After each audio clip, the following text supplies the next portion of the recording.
Hey, what's going on everyone? It's Staggy again, back with yet another Disney Lorcana card of the day. And today's card of the day is going to be Maui, Demigod. Now Maui is a steel character.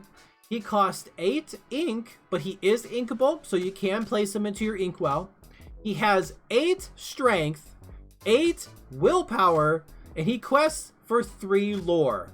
He has no other abilities. He's basically a vanilla character. And he is rare, so not terrible to obtain, but, you know, still a rare value.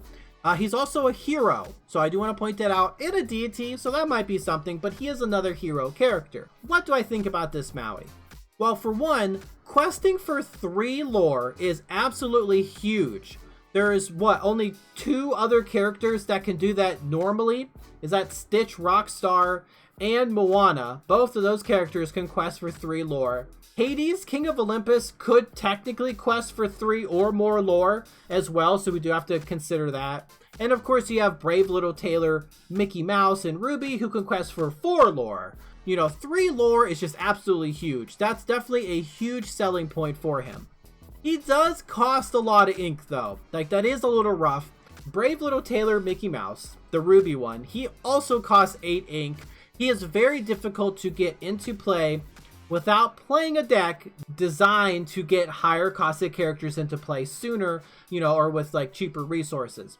So a Sapphire Ruby deck would try to get that Mickey Mouse into play faster by getting to 8 resources as soon as they can by using stuff like Mickey Mouse Detective and One Jump Ahead. Then when that Mickey Mouse comes down, he's definitely a threat, but you're going to be pretty low on cards. Now, what this Maui has that, say, a Ruby Sapphire deck doesn't have right now is Beast's Mirror. So Beast's Mirror does allow you to draw cards if your hand is empty. That's pretty good. You will actually find that when you run Beast's Mirror, you're going to have quite a few ink. So you could start your turn and maybe you draw a 1-cost Captain Hook, but you have Beast in play or Beast Mirror in play, and you have no other cards in your hand. You go ahead and you ink that Captain Hook and then spend 3 resources to draw another card. And you're trying to, you know, dig for, and by dig, I mean, you know, you look through your deck as much as possible looking for certain cards. So you're digging and drawing cards, trying to get better cards to play to help you in the game. So by doing this, you're basically inking a card every turn and then drawing a new card. So you're going to be gaining resources very quickly. This will allow you to play cards like Maui safer, I suppose, because you're going to have the resources to put them into play. I really like Sapphire and Steel. That's probably my favorite combination right now.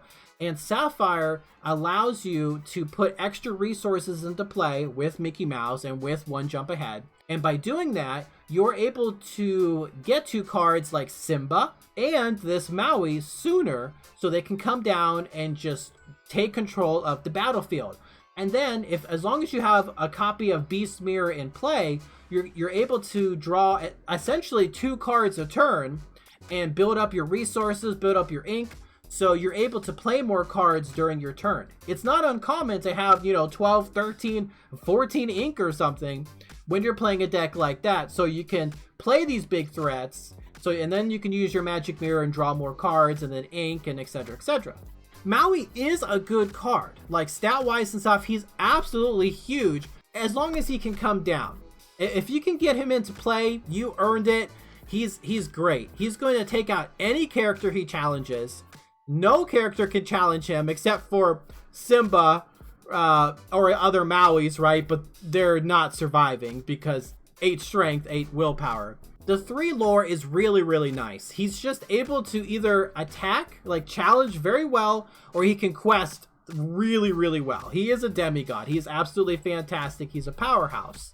But you definitely need to get to 8 resources in order to play him. So if you're not playing a ramp deck, if you're not playing Sapphire or have other ways to generate resources, if you ink a card every turn and you play a card every turn, just one, you will run out of cards by like turn 6 or so. You will have nothing to play. Your hand will be empty. So you would have to spend a couple turns just drawing cards and inking them and then hoping that you draw Maui to play.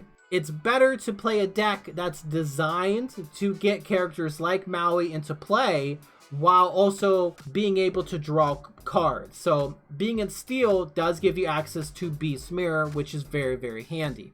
Like rating wise, right? Rating wise, a solid, I almost want to say 8, right? Because that'd be really funny. He is a fantastic card, but I'm giving him a 7 because he does require other cards to use. He might be more of like an 8. He is really, really good. He does quest for 3 lore. I'll give him an 8.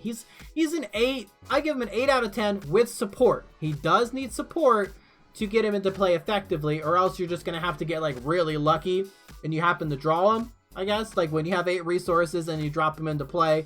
If you build up your board, get extra resources, you have a little bit of draw, and you get Maui, absolutely, that's perfect. You put him into play. That three lore is a lot. Like, that is a lot. Very solid card. A very good target for ramping into in like a ramp deck. I like him. I think he's a solid card. I'll give him an 8 out of 10. He definitely makes an impact when he comes down. Yeah, he is weak to removal, like Let It Go or Dragonfire, but that's also not fair to say because so many other characters are weak to that. Even Aurora, Dreaming Guardian could do it. But if you are playing Sapphire and Steel, maybe you have Aurora in play already, then you can put this Maui down, and now your opponent has to take care of the Aurora first before they can even target Maui. So that's pretty good. I'll give him an 8 out of 10. He's a big boy. He's a big character. He's fun. Alright, thanks for watching. I appreciate it. You stay safe out there. Make good decisions. And I'll see you in the next one. Okay, bye.